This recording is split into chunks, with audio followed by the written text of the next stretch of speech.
abril, sejam muito bem-vindos ao plano anual de leitura da Bíblia com Rosânia e Lana. Hoje nós leremos 2 Samuel 20 ao 22. Vamos lá. Aconteceu que estava ali um sujeito ordinário chamado Seba, filho de Bicri, da tribo de Benjamim. Ele tocou a corneta para reunir o povo e gritou: "Abaixo Davi, não temos nada a ver com ele. Não adianta nada segui-lo, homens de Israel, vamos voltar para casa." Então todos os israelitas abandonaram Davi e foram com Seba. Mas os homens de Judá ficaram fiéis a Davi e o seguiram desde o rio Jordão até a cidade de Jerusalém. Davi foi para o seu palácio em Jerusalém e colocou numa casa guardada por soldados as 10 concubinas que havia deixado tomando conta do palácio. Ele lhe deu tudo o que precisavam, porém não teve relações com elas. E elas foram obrigadas a ficar dentro de casa o resto da vida, vivendo como viúvas. O rei disse a Amasa: "Convoque todos os homens de Judá e esteja aqui de volta com eles depois de amanhã." Amasa saiu para convocar os homens, porém não voltou no dia que o rei havia marcado. Então disse Davi a Abisai: "Seba vai nos dar mais trabalho do que Absalão. Pegue os meus homens e vá atrás dele, senão ele poderá tomar algumas cidades cercadas de muralhas e escapar de nós." Então os homens de Joabe, os queretitas e os peletitas e os soldados mais valentes seguiram Abisai. Eles saíram de Jerusalém para perseguir Seba. Quando chegaram à pedra grande da cidade de Gibeão, Amasa encontrou-se com eles. Joabe estava vestido com roupa de guerra e tinha uma espada na bainha, que levava pendurado no cinto. Quando ele avançou, a espada caiu. Então Joabe disse a Amasa: "Como vai, meu amigo?" E pegou na barba de Amasa com a mão direita para beijá-lo. Amasa não reparou que Joabe tinha uma espada na outra mão. Então Joabe enfiou a espada na barriga de Amasa, e os seus intestinos saíram e se esparramaram pelo chão. Ele morreu na mesma hora. Joabe não teve de feri-lo uma segunda vez. Em seguida, Joabe e seu irmão Abisai continuaram a perseguir Seba. Um dos soldados de Joabe ficou perto do corpo de Amasa e gritou: "Todos os que estão do lado de Joabe e são a favor de Davi, sigam Joabe." O corpo de Amasa ficou estendido no meio da estrada, coberto de sangue. O ajudante de Joabe viu que todos estavam parando, então arrastou o corpo para fora da estrada e estendeu um cobertor sobre ele, porque todos os que o viam paravam. Depois que o corpo foi tirado da estrada, todos foram com Joabe perseguir Seba. Seba atravessou a terra de todas as tribos de Israel e foi parar na cidade de Abel-Bet-Maacá. Todas as pessoas do grupo da família de Bicri se reuniram e foram com ele para dentro da cidade. Os soldados de Joabe chegaram e cercaram a cidade. Eles construíram rampas de terra encostadas nas muralhas e também começaram a cavar debaixo da muralha para fazê-la cair. Havia na cidade uma mulher muito esperta. Ela gritou do muro: Escutem, escutem, diga a Joabe para vir aqui, que eu quero falar com ele." Joabe foi e ela perguntou: "Você é Joabe?" "Sim, sou", respondeu ele. "Escute, senhor", disse ela. "Estou escutando", respondeu ele. Então ela lhe disse: "Antigamente costumavam dizer: vão e peçam conselho na cidade de Abel." E era assim que resolviam os problemas. "A nossa cidade é grande e uma das mais pacíficas e leais de Israel. Por que você está tentando destruí-la? Você quer arrasar o que pertence a Deus, o Senhor?" "Nunca", respondeu Joabe. "Eu nunca destruirei nem arrasarei a sua cidade. O nosso plano não é esse." Um homem da região montanhosa de Efraim, chamado Seba, filho de Bicri, começou uma revolta contra Davi, o nosso rei. "Entreguem só esse homem e eu irei embora. Nós jogaremos a cabeça dele por cima da muralha para você", disse ela. Aí ela foi dar o seu conselho ao povo da cidade, e eles cortaram a cabeça de Seba e a jogaram por cima do muro para Joabe. Ele tocou a corneta, reuniu os homens e todos deixaram a cidade e voltaram para casa. E Joabe voltou para perto do rei Davi, em Jerusalém. Os oficiais de Davi. Joabe era o comandante do exército de Israel. Banaias, filho de Joiada, era o chefe dos queratitas e dos peletitas. Adonirão era responsável pelos homens condenados a trabalhos forçados. Josafá, filho de Ailude, era o conselheiro do rei. Serva era o escrivão. Zadok e Abiatar eram os sacerdotes. Ira, da cidade de Jair, também era um dos sacerdotes de Davi. Capítulo 21. Os descendentes de Saul são mortos. Durante o reinado de Davi houve uma grande fome que durou 3 anos seguidos. Por isso Davi consultou a Deus o Senhor, e ele respondeu: Saul e a sua família são culpados de assassinato. Ele matou o povo de Gibeão. O povo de Gibeão não era israelita. Eles eram um pequeno grupo de amorreus que os israelitas tinham prometido proteger. Mas Saul havia tentado acabar com eles por causa do interesse dele pelo bem do povo de Israel e de Judá. Então Davi chamou o povo de Gibeão e disse: O que posso fazer por vocês? Eu quero pagar pelo mal que lhes foi feito, para que assim vocês abençoem o povo de Deus. Eles responderam: A nossa questão com Saul e a sua família não pode ser resolvida com ouro nem com prata, e também não queremos matar nenhum israelita. Então o que é que vocês querem que eu faça por vocês? Perguntou Davi. Eles responderam: Saul quis nos destruir para que não sobrasse nenhum de nós em nenhum lugar de Israel. Entregue-nos então 7 homens descendentes dele, e nós os enforcaremos diante de Deus o Senhor em Gibeá, a cidade onde nasceu Saul, o rei escolhido pelo Senhor. Eu entregarei, respondeu o rei. Mas por causa do juramento que ele tinha feito a Jonatas, e Jonatas tinham feito um ao outro, o rei não deixou que fosse morto Mefibosete, que era filho de Jonatas e neto de Saul. Porém pegou Armone e Mefibosete, os 2 filhos de Rispa, filha de Aías, tinha tido de Saul. Pegou também os 5 filhos de Merabe, filha de Saul, tinha tido de Adriel, filho de Barzilai, da cidade de Meolá. E Davi entregou os 7 ao povo de Gibeão, e eles o enforcaram no monte diante do Senhor. E todos os 7 morreram juntos. Isso aconteceu no fim da primavera, no começo da colheita da cevada. Então Rispa, concubina de Saul, pegou um pano grosseiro e com ele fez um abrigo sobre uma rocha. E ficou ali desde o começo da colheita, até o dia em que as chuvas do outono caíram sobre os 7 corpos. E não deixou que as aves se aproximassem deles de dia, nem os animais selvagens de noite. Quando soube o que Rispa tinha feito, Davi foi e tomou dos moradores de Jabes de Gileade os ossos de Saul e do seu filho Jonatas. Os moradores de Jabes haviam retirado os corpos da praça de Bet-San, onde os filisteus os tinham pendurado no dia em que mataram Saul no monte Gilboa. Davi então colocou os ossos de Saul e de Jonatas junto com os ossos dos 7 homens que haviam sido enforcados. Sepultaram os ossos de Saul e de Jonatas no túmulo de Quis, o pai de Saul, na cidade de Zela, no território da tribo de Benjamim. Tudo o que o rei mandou foi feito, e depois disso Deus respondeu às orações do povo pelo seu país. Batalha contra os gigantes filisteus. Houve outra guerra entre os filisteus e Israel. Davi e os seus soldados foram e lutaram contra os filisteus. Durante a batalha, Davi ficou muito cansado. Um gigante chamado Isbi-Benob tinha uma lança de bronze que pesava mais ou menos 5 quilos e estava usando uma espada nova. Ele pensou que podia matar Davi, mas Abisai, cujo nome era Zeruia, socorreu Davi. Atacou o filisteu e o matou. Então os soldados de Davi fizeram a promessa de nunca mais deixar que Davi saísse com eles para a guerra. Eles disseram: O Senhor é a esperança de Israel e nós não queremos perdê-lo. Depois disso houve outra batalha contra os filisteus na cidade de Gob. E Sibecai, da cidade de Uza, matou um gigante chamado Zaf. Houve mais uma batalha contra os filisteus em Gob, e Elanã, filho de Jair, de Belém, matou Golias, da cidade de Gate. O cabo da lança de Golias era da grossura do eixo de um tear de tecelão. E houve ainda outras batalhas em Gate. Ali havia um gigante descendente dos antigos gigantes, que tinha 6 dedos em cada mão e em cada pé. Ele desafiou os israelitas, e Jonatas, filho de Simeia, irmão de Davi, o matou. Esses 4 eram descendentes dos gigantes da cidade de Gate, foram mortos por Davi e os seus soldados. 22. O hino de vitória de Davi.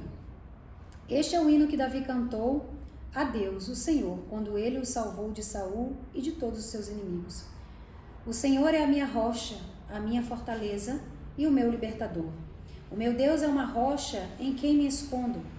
Ele me protege como um escudo. Ele é meu abrigo e com ele eu estou seguro. Deus é o meu salvador. Ele me protege e me livra da violência. Eu clamo ao Senhor pedindo ajuda e ele me salva dos meus inimigos. Louvem ao Senhor. Estive cercado de perigo de morte e ondas da destruição rolaram sobre mim. A morte me amarrou como as suas cordas e a sepultura armou a sua armadilha para me pegar. No meu desespero eu clamei ao Senhor. Eu pedi que ele me ajudasse. No seu templo ele ouviu a minha voz. Ele escutou o meu grito de socorro. Então a terra tremeu e se abalou, e as bases das montanhas, dos montes, balançaram e tremeram, porque Deus estava irado. Do seu nariz saiu fumaça, e da sua boca saíram brasas e fogo devorador. Ele abriu os céus e desceu, como uma nuvem escura debaixo dos pés. Voou nas costas de um querubim e viajou rápido nas asas do vento. Ele se cobriu de escuridão, nuvens grossas, cheias de água, estavam ao seu redor. Com o relâmpago, brasas se acenderam diante dele. Então o Senhor trovejou do céu, e o Altíssimo fez ouvir a sua voz. Ele atirou as suas flechas e espalhou os seus inimigos, e com o clarão dos seus relâmpagos ele os fez fugir. Quando o Senhor repreendeu os seus inimigos, e furioso trovejou contra eles, o fundo do mar apareceu, e os alicerces da terra ficaram descobertos. Lá do alto o Senhor me estendeu a mão e me segurou. Ele me tirou do mar profundo. O Senhor me livrou dos meus poderosos inimigos, daqueles que me odiavam, e todos eles eram fortes demais para mim. Quando eu estava em dificuldade, eles me atacaram. Porém, o Senhor Deus me protegeu, me livrou do perigo e me salvou porque me ama. O Senhor me recompensa porque sou honesto. Ele me abençoa porque sou inocente. Eu tenho feito a vontade do Senhor e nunca cometi pecado de abandonar o meu Deus. Marca isso aqui. Eu tenho cumprido todas as leis e não tenho desobedecido aos seus mandamentos. O Senhor sabe que não cometi nenhuma falta e que tenho ficado longe do mal. Assim, Ele me recompensa porque sou honesto e porque sabe que não sou culpado de nada. Tu, ó Senhor, Deus, és fiel para os que são fiéis a Ti e correto com aqueles que são corretos. Tu és puro para os que são puros, mas és inimigo dos que são maus. Tu salvas os humildes, mas humilha os orgulhosos. Tu, ó Senhor, é a minha luz. Tu, Senhor, acabas com a minha escuridão. Tu me dás força para atacar os meus inimigos e poder para vencer as suas defesas. Esse Deus faz tudo perfeito e cumpre o que promete. Ele é como um escudo para os que procuram a sua proteção. O Senhor é o único Deus, somente Deus é a nossa rocha. Ele é o meu forte refúgio e me protege aonde quer que eu vá. Ele não me deixa tropeçar. Ele me põe a salvo nas montanhas. Ele me treina para as batalhas, para que eu possa usar o arco mais forte. Tu, ó Senhor, me deste o escudo que salva a minha vida. O teu cuidado me tem feito prosperar. Tu não tens deixado que os meus inimigos me peguem, e eu não caí nenhuma vez. Persigo esses inimigos e acabo com eles. Não paro até vencê-los. Eu os esmago, e eles não podem se levantar. Eles caem derrotados aos meus pés. Tu me dás força para a batalha, e fazes com que eu derrote os meus inimigos. Tu fazes fugir de mim, e eu destruo os que me odeiam. Eles procuram socorro, mas não há ninguém para salvá-los. Clamam ao Senhor, mas Ele não responde. Eu os esmago, e eles viram pó. Eu os piso como se fosse a lama das ruas. Tu me livras da revolução no meio do povo, e me colocas como rei das nações. Povos que eu não conhecia são agora meus escravos. Estrangeiros se curvam diante de mim e me obedecem quando dou ordens. Eles perdem a coragem e saem tremendo das suas fortalezas. O Senhor Deus vive. Louvem aquele que é a minha rocha. Anunciem a grandeza do poderoso Deus que salva a minha vida. Ele me vinga dos meus inimigos. Põe os povos debaixo do meu poder e me livra dos meus adversários. Tu, ó Senhor, fazes com que eu vença os meus inimigos e me protege dos homens violentos. Por isso eu te louvo entre pagãos. Por isso eu te louvo entre pagãos. A ti eu canto hinos de louvor. Deus dá grandes vitórias ao seu rei e mostra o seu amor a quem ele escolheu, a Davi e aos seus descendentes para sempre. Glória a Deus. Quase que eu li cantando. A gente falou sobre isso acho que uns 2 ou 3 dias atrás, e eu quero falar de novo sobre a questão do pecado de Davi e o pecado de Saul, tá bom? Porque eu vi que quando você estava lendo 22, você deu uma travadinha aí. Não, é porque eu já estava pensando que eu ia falar. Sim, no sentido assim, né? Eu tenho feito a vontade do Senhor e nunca cometi o pecado de abandonar o meu Deus. De abandonar o meu Deus. Ou seja, lembra o que o Senhor falou para Eli, lá em 1 Samuel 2:30, se eu não me engano? Essa é a passagem. Quando o Senhor usa um profeta para falar com Eli, o Senhor fala assim, ó. Quer ver? A gente já falou sobre isso outras vezes. E aí eu sempre gosto de relembrar. Deixa eu ver se é o 30. Aqui, não, é 25, perdão. Se uma pessoa peca contra outra, o Senhor pode defendê-la, mas quem pode defender é aquele que peca contra Deus. Essa é a diferença de Davi e Saul. Saul, ele pecou contra Deus. Davi pecou contra pessoa. mesmo, contra pessoas, né? Entendeu? Ele pecou contra Urias, o seu irmão. E a diferença é que Davi sempre reconhecia. Exato. Né? Inclusive aqui ele deixa bem claro, ó. E não tenho desobedecido. Aonde você está? No 23. Sim. E não, quer dizer, é como se falou, tô diferente, né? Eu não tenho desobedecido, eu tenho seguido, né? É muito interessante isso a gente pontuar para mais uma vez a gente Verdade. entender. Né? Aquele que peca contra uma pessoa, Deus o protegerá, mas aquele que peca contra Deus, quem vai protegê-lo? É esse o ponto Então principal. esse é o ponto de Davi. É. O Davi, ele nunca pecou contra Deus no sentido, tanto que quando ele mesmo sozinho. Olha que interessante, quando ele comete o pecado, no capítulo 11, o último versículo fala assim, mas o Senhor não gostou do que Davi tinha feito. Ou seja, Deus não gostou do que ele tinha feito com o próximo. Sim, ele peca contra Deus no sentido de ele ter feito uma coisa que Deus não queria que ele fizesse. Com a pessoa, mas né? Com a pessoa. É. Mas ele nunca pecou contra o Senhor de trair a intimidade dele com Deus. Tanto que ele se arrependeu, né? A comunhão dele com Mostrou, Deus. Saul procurou até uma pitonisa. O cara procurou até uma feiticeira. Então, assim, ele não tinha esse temor de Deus. E aí você percebe o ciúme que Deus tem, né? Dos seus servos, né? Exatamente, exatamente. Tanto que ele fala no versículo 15 do capítulo 7, porém não retirarei dele o meu amor como fiz com Saul. Olha só, por que Deus tirou o amor dele de Saul? Porque Saul trocou, né? O trocou e Saul, ele nunca se preocupava com o coração de Deus. Ele se preocupava com ele, né? Com ele, com o que as pessoas pensavam dele. De novo, a gente falou ao contrário de Davi. Sobre isso. Aí, a outra coisa que eu gostaria de falar é Davi no final da sua vida, né? Meu Deus do céu, isso aqui... 21? O capítulo 21. Mostra 4 gigantes que se levantam ainda no reinado de Davi. O cara, no final da vida, e ainda com 4 gigantes se levantando contra ele. Não tinha sossego, não. Tinha sossego, não.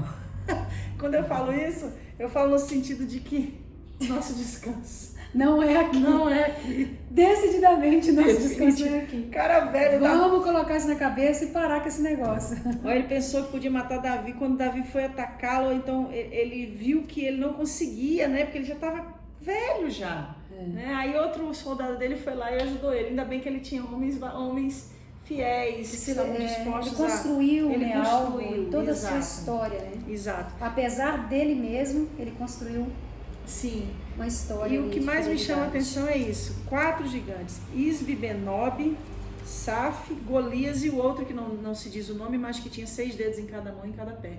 Ou seja, novos desafios, novos gigantes. E no versículo 22 diz, esses 4 eram descendentes dos gigantes da cidade de Gate. Ou seja, 1 Samuel capítulo 17 fala dele matando Golias de Gate. Aqui a gente vê um outro Golias, ou seja, um outro gigante com o mesmo nome. Tá? Mesmo nome, mas também da cidade de Gade.